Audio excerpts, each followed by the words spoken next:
Սա մի հրաշալի ցուցահանդես է, որը բացվել է արդեն երկրորդ տարին անընդմեջ գրեթե 2 ամիսը մեկ բացվող ցուցահանդեսների շարքի մեջ։ Հրաշալի ցուցահանդես է, որը հիմնականում բազավորված է թռչնագրի վրա։ Ինչ էր թռչնագիրը կամ ինչ էր երկաթագիրը կամ ինչ էր կենտանագիրը։ Դա ես իշքան սխալված չեմ լինի, որ ասեմ ավելի 8-րդ տարից հետո ավելի արաբական մշակույթի ազդեցություններ եւ հրաշալի ազդեցություններ, քանի որ մուսուլմանների մոտ չկա Աստծո պատկերը նկարելու արգելք կա,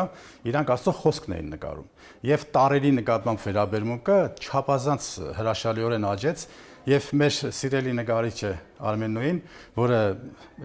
ծնունդով Արևելյան Հայաստանի ընտանիքից է, շատ կարևոր մի ակցենտ է դրել թռչնագրի վրա ժամանակակից մեթոդներով արտահայտելու խորհուրդը, որովհետև մի բան է թռչնագիր ունենալ միջնադարյան ծրագրերի մեջ, մի բան է ժամանակակից նկարչի ինտերպրետացիան, որ ժամանակակից նկարիչը ինչպես է ինքը արտահայտում իր վերաբերմունքը թռչնագրի նկատմամբ կամ որևէ գրի նկատմամբ։ Այսինքն գիրը այդպեսով դառնում է հերոս։ Գիրը այդպեսով դառնում է հերոս ամեն տառը, քանի որ մեկ շատ կարևոր է նաև նոր սերնդի համար ինքնության զգացողության համար, որտեղ ամեն տառը ունի, ասենք, տառը, էություն բառն է։ Այսինքն տառը ինքը շատ տեղերից տեսա նկարված է որպես Աստծո այդպես մարմնավորման էության մի բան։ Այսինքն ոչ մի տառ պատահական չի մեր այբուբեմում։ Մենք ունենք 36 տառ, 3 հատ իհարկե հետո ավելացել է, հիմնական մաշտոցյանը 36-ն է եւ իրենք ամեն մի տառը ունեն իրենց մեջ խորհուրդ։ Եվ այդ խորհուրդը, այդ սիմվոլը հուշել է նկարչին աշխատել հենց այդ խորության մեջ, այսինքն ինքը ոչ թե արտաքին պատով է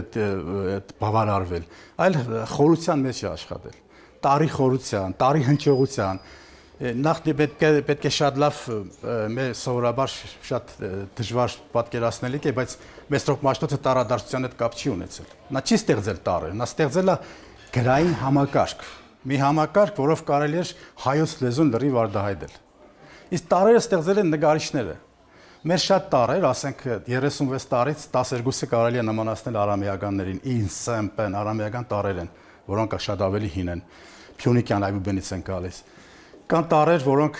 նման են Եթովպականին, քանի որ հայերը միսիոներներ են եղել Եթովպայում տարածել են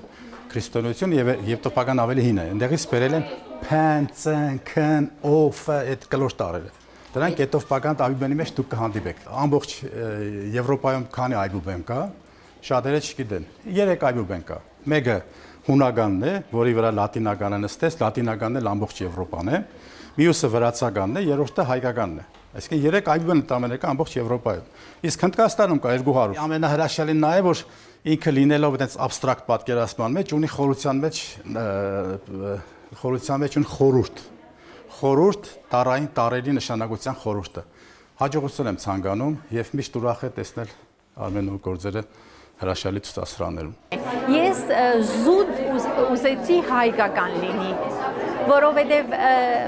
երբ որ ավելի խորը սկսեցի այս հարցով ես սպառվել, մեր հնարյան ասենք թռչնակրերը մենք գիտենք այդ թռչունները, որ իրենք ոնց որ երկրի եւ երկնքի միջնորդը լինեն, իրենք ոնց որ հոգեվորը բերում են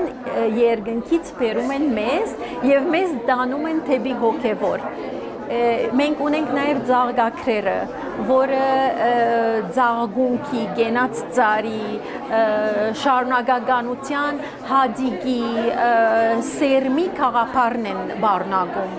Այս խորհուրդները ինձ ավելի մղեցին, որ ես ավելին իմանամ, ասենք մեր գենթանագերբ դարերը, որը իրենք վերաիմաստավորվելով նախաքրիստոնեական շրջանից հասել են թեպի քրիստոնեություն եւ պատմում են մեր առասպելների մասին։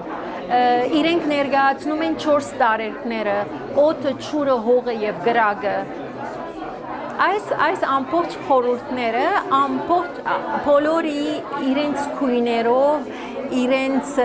բոլորի մեջ բառնարկվում են։ Քույները մի քանի քույների երանգների գող-գողքի գաթացնելու արդյունքն է։ Մյուս ներգերի նման չէ, ասենք ակրիլ կամ յուղաներգ, որ դու ներգը իրար խառնելով դու պատրաստում ես սկիզբը, ոչ, դու գդորի վրա ես գաթացնում ամեն մեկ ներգ առանցին։ Չես կարող խառնես Ինքը այո, ակվարելի, այո, չրաներգի նման նախ թրջում ենք ու գաթացնում, ինքը չրաներգի նման ինքը դարածվում է, բայց այդ որ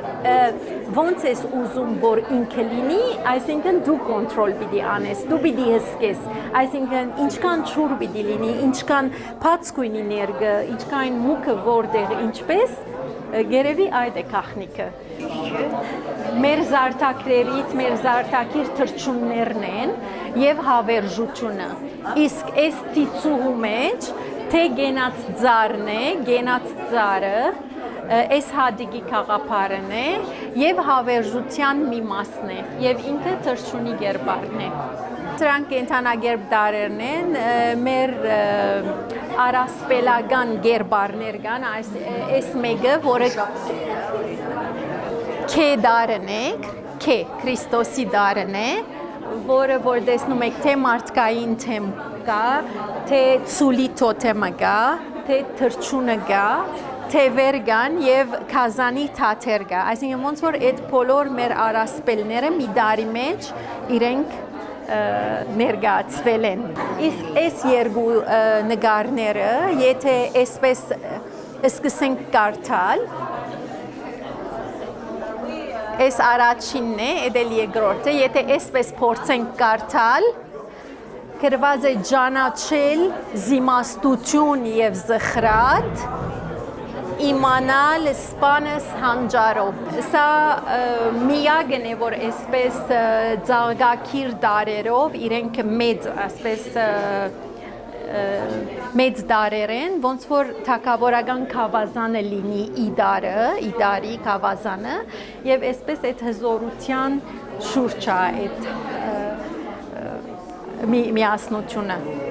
Միտքերը գալիս են, դարբեր պատմություններ կարդալով, դարբեր, այսինքն բոլորը հայկական այս անցյալի հետ կապ ունին։ Այս գործերը, այսինքն կոչվում են վիշապաքարեր, այսինքն մեր առասպելական իրենք ոնց որ վիշապաքարեր լինեն մեր կենթանագերբ դարերը։ Այս պատերազմից հետո եմ արել Տիցուհին ու Արքան։ Այսինքն այդ հզոր գերբարները ես ուզեցել եմ ներկայացնել, որ նրանք մենք ենք մեր ակունքներից, մեր անցյալից եկած գերբարն ենք, մենք այդպես պիտի լինենք։ Ինձ համար նորություն էր սա, իմ ընտանիքի համար, բոլորի համար, իմ երեխաների համար, բայց ինքը այսպես քիչ-քիչ ոնց որ քնթակի նման, ցունակնթակի նման քլորվելով ինքը այսպես մեծացավ Եվ հիմա բոլորի կաչալերանքով ես ներգայացա, այսինքն հանրության։ Այս արվեստը միայն ինձ համար չպահեցի։